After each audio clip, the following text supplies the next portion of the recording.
gentlemen, please stand for the playing of the national anthem of the Republic of Trinidad and Tobago.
Please remain standing for the opening prayer.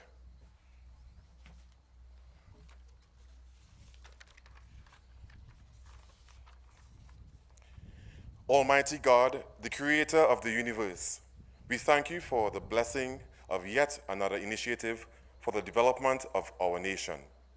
We thank you for the opportunity to encourage economic growth and to improve the quality of life of our citizens. We are ever mindful of the fact that you have blessed us with so much, even in the midst of this uncertain, changing global and socioeconomic climate. You have given our leaders the ability to focus and logically steer the path of progress with stability. We invite your blessings today at the launch of these ventures, as there is nothing that we can achieve without you.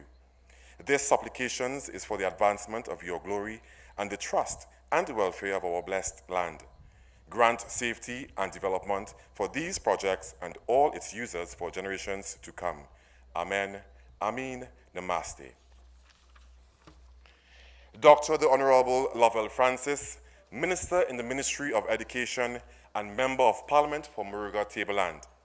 Deputy Permanent Secretary at the Ministry of Sport and Youth Affairs, Ms. Claire Davidson-Williams, and officials of the Ministry of Sport and Youth Affairs. Mr. Jade Brown, Director of the Urban Development Corporation of Trinidad and Tobago Limited, UDICOT.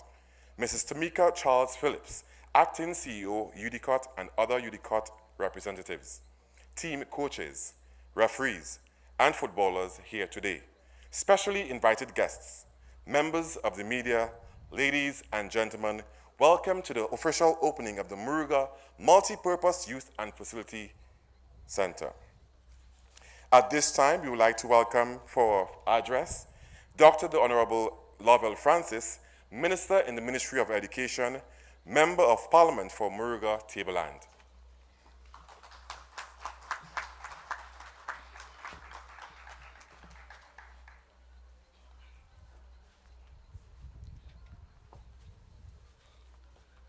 Good afternoon, everyone. Good afternoon, everyone. That sounds marginally better. Permit me to acknowledge my friend and colleague, Randall Mitchell, Minister of Tourism. Nice to see you, Randall. Madam Permanent Secretary, welcome to Moruga. Lovely to have you.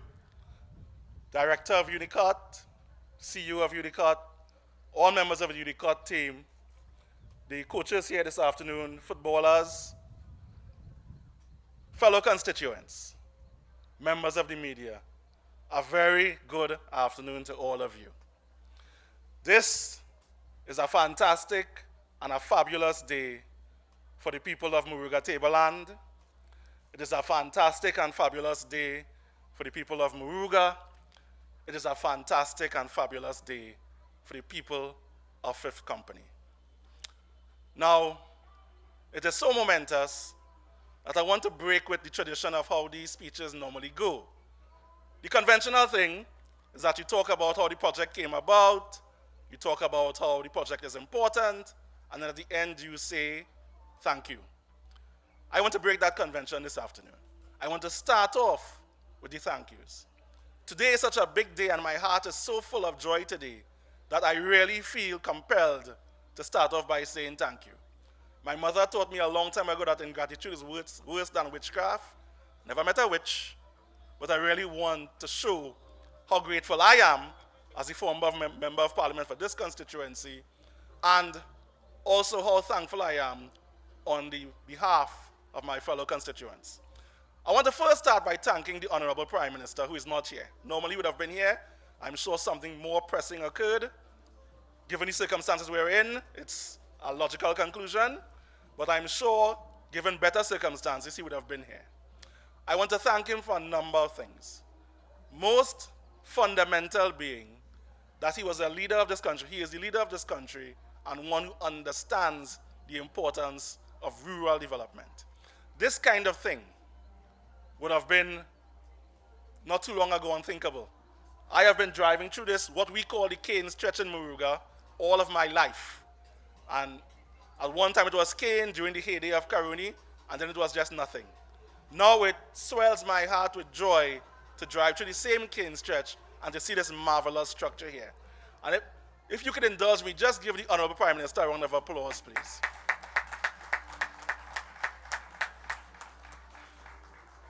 I wanted to thank two ministers of sport. When the scheme for this complex fell from heaven into my hands, I took it to then Minister Darrell Smith, and he championed it at Cabinet and was able to get the Cabinet to approve this plan. Subsequent to that, the minister who succeeded him, Shamfa Kojo, championed the project. And without their intervention, this kind of thing would not be possible. So, seeing that we are grateful and thankful people, we could give them a round of applause too. Both ministers of sport have been champions of this project. I want to thank the team at UDCOT for the marvelous job that they have done. It is often the case that as country people, we sometimes feel that we are treated as second-class citizens. That whatever is done here is either an afterthought or a second rate. Anybody who has looked at this facility knows that this is a top-class facility. And we have to thank the management, the organization, and the process installed by UDCOT for all of that. So thank you, UDCOT. And they deserve a round of applause too. I want to thank the contractor, York, who implemented this job. And I want to single out one particular person who was always here to tolerate my harassment. There is a gentleman who is normally in charge of the day-to-day processes here, named Mr. Rudy. He was very accommodating throughout the time of this project. He always tolerated my presence. He was always helpful in terms of providing me guidelines and timelines. And he made my understanding of the project and then my ability to convey that information to constituents an easier task. So I want to thank the contractor on behalf of myself and the constituents. And of course, there are many more people. This kind of thing is not accomplished without a lot of cooperation, a lot of intervention, a lot of interaction. It does not happen just like that, even though the government decides to do it and the state decides to implement it. A lot of hard work came into here. And this is very important. When I was introduced by the Master of Ceremonies, I was introduced as the Member of Parliament and the Minister of State in the Ministry of Education. And to some extent that is still true today, but I would like to reintroduce myself a bit differently. Up until 10 years ago in 2010, I was just Lovell Francis. I was a primary school teacher, and I taught school at Holy Trinity Anglican School in Moruga. I taught primary school for 17 years. And for those 17 years, I was teacher and coach at the school. I was a football coach, I was a cricket coach, sometimes I was a netball coach, I was the athletics coach. For 17 years, that school I taught at, we won the zonal games athletics for 17 years. We were national finalists in football. We did very well in cricket. We did very well in netball. Because I made a commitment to the development of the students that were in my charge, not just to educate them academically, but to ensure that they had a well-rounded education in which sport would play a major part. And I thoroughly enjoyed those years. But we always had a gap. Anybody who knows anything about this constituency knows that there is abundant sporting talent just walking up and down the road here.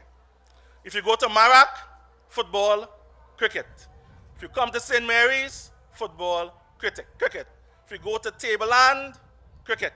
If you go to Barrackpore, cricket. If you go to Indian Walk, basketball. You go to New Grant, basketball. Some of the best basketballers in the country, last 20 years, right up the road, Indian Walk, right over at New Grant.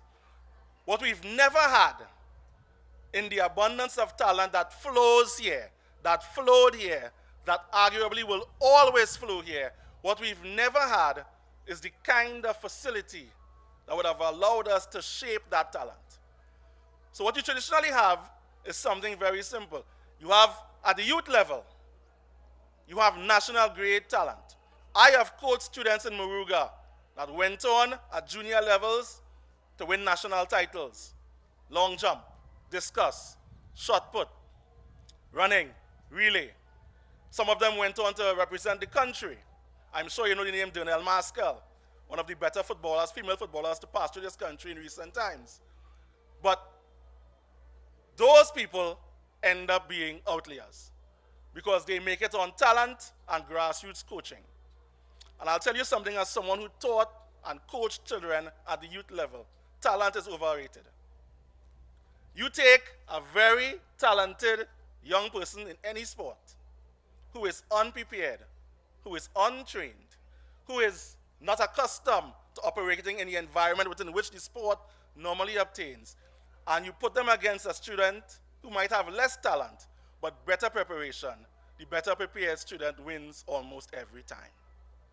Talent at the youth level is overrated unless you can develop it with a number of things. One of them is coaching at the grassroots level. The other is having the kind of environment that gives you the chance to prepare them properly to compete. We've never had that. Nowhere in this constituency we've ever had a facility of this nature. So this is important. It's important because we have young people who have varying sporting abilities. And it used to be that in our mindset in the country that sport was something you did for leisure or for fun.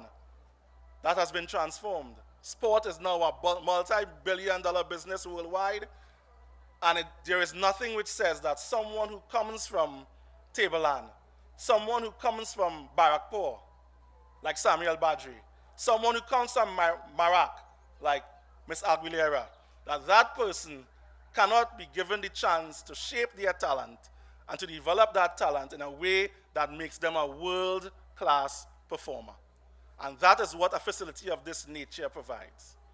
It provides recreation for everyone. It provides a chance to improve health and conditioning for the young and the young at heart. But it also critically provides the opportunity for those young people who have those special gifts, to have those special talents, to have that talent shaped and to bring it to full fruition. We've never had that chance before. We've had grass fields, and we've had coaches who worked very hard with very limited resources. So, I consider it wise that the state saw it fit to put a facility of this quality in this constituency. Coupled with the kind of grassroots coaching that is happening now, if you notice my t-shirt, this is the shirt of one of the sporting academies in Moruga. We already have the grassroots coaches who are doing a stellar job. Donnell Maskell, there's Mr. Gibbs at Grand Tremor. We've always had that. What we've never had is a forum for them to really do the kind of coaching required to produce the kind of athlete, the kind of footballer, the kind of cricketer across the board that we want to. And this facility provides that opportunity. It is my hope that on one hand, we will make full use of it. It is not just going to be a white elephant built, beautiful, lighted, and we drive by and say, oh, it looks nice. That the community takes command and control of it and makes the best possible use of it. It is also my hope that we take good care of it. In very lean times, in very difficult economic times, this structure constitutes a significant outlay of state capital. And the least that we can do as constituents and as a community is to ensure that it is well cared for, that we show it the kind of love that it deserves.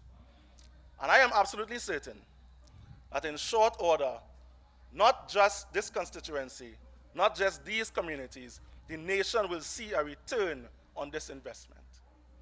The talent here is boundless. You will drive up the road and see a child walking and you could see a future long jumper, future high jumper, a triple jumper, a sprinter, just walking up and down the road doing nothing.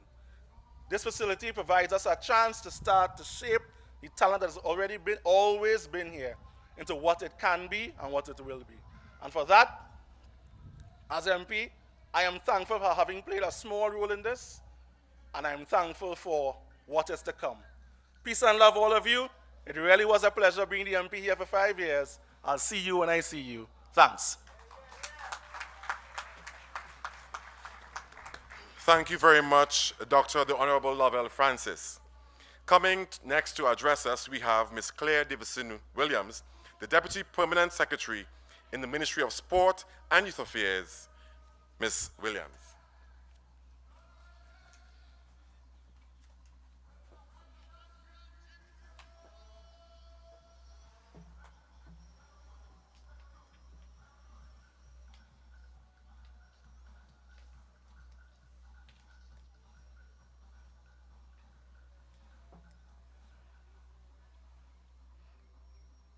Dr. the Honorable Lovell Francis, Minister in the Ministry of Education and Member for Parliament for Moruga Tableland, Honorable Randall Mitchell, Minister of Tourism, Mr. Andre Ferguson, Special Advisor to the Minister for Youth Affairs and Sport, other representatives from the ministry, Mr. Jason Williams, CEO of Sport TT, and other officials from Sport TT, Mr. Jade Brown, Director of UDCOT, Mrs. Tamika Charles Phillips, CEO of UDCOT, team coaches, referees, footballers here with us today, specially invited guests, residents of Moruga, members of the media, ladies and gentlemen,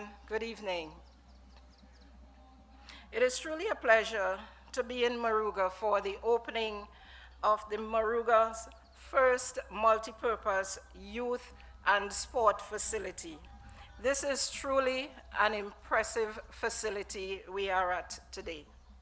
Ladies and gentlemen, a little over 2 years ago, Moruga welcomed Honorable Shamfa Kodro, Minister of Sport and Youth Affairs, to this very site to turn sod for the structure that we now sit at this afternoon. Having been her first official event as our minister, I know and I can speak for the minister when I say that this is indeed a proud moment for her. A proud moment as she joins with Minister Francis to see the completion of this facility. Minister Kodjo sends her hearty regards. Ladies and gentlemen, the government of Trinidad and Tobago, through the Ministry of Sport and Youth Affairs, have outlined total participation as one of its main objectives in the national sport policy.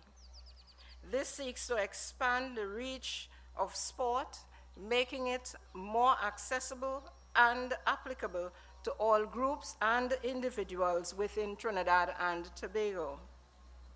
In this regard, we remain committed to the development of sport and youth policy, as well as initiatives for the current and future generations of our nation. Residents of Moruga, you will now have access to a state-of-the-art facility which includes 500 capacity seating, a multi-purpose field consisting of a football pitch and 2 cricket pitches.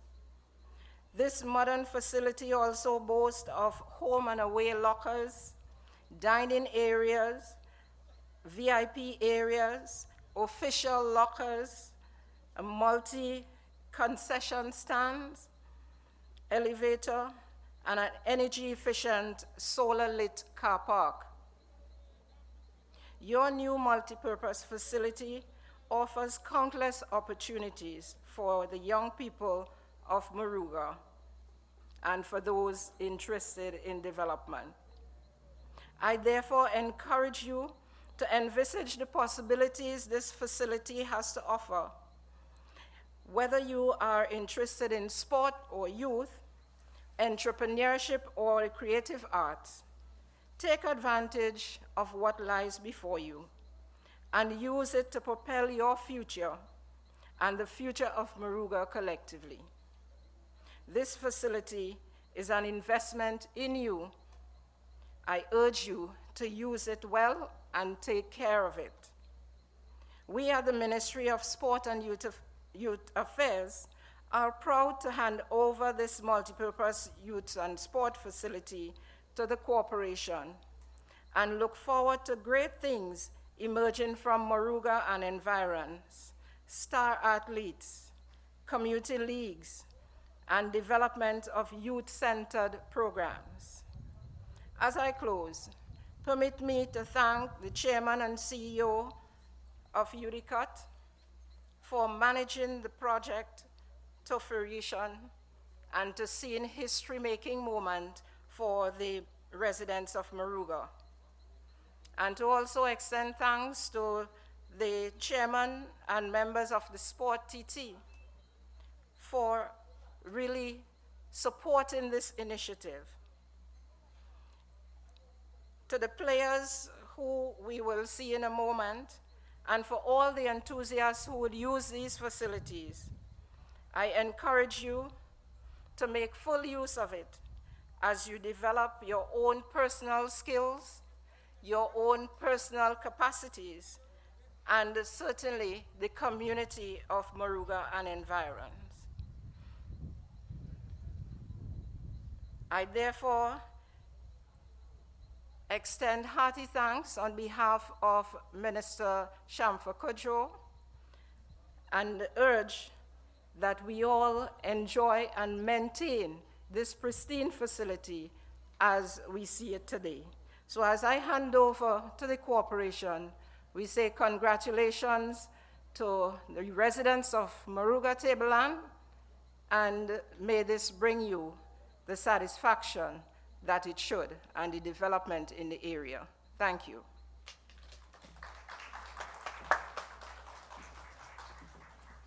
Thank you very much, Ms. Claire Davison-Williams, for your address.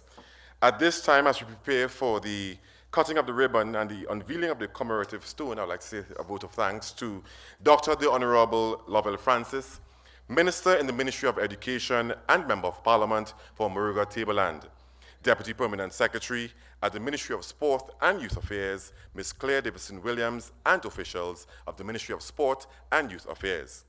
Mr. Jade Brown, Director of the Urban Development Corporation of Trinidad and Tobago Limited, UDCOT. Mrs. Tamika Charles Phillips, Acting CEO, UDCOT, and other UDCOT representatives, team coaches, referees, and footballers here today, specially invited guests, members of the media, ladies and gentlemen. At this time, I would now invite Dr. the Honorable Lovell Francis, Mrs. Claire Davison-Williams, and Mr. Jade Brown and Ms. Tamika Charles Phillips for the unveiling of the tombstone, for the commemorative stone, as well as the cutting of the ribbon. My apologies.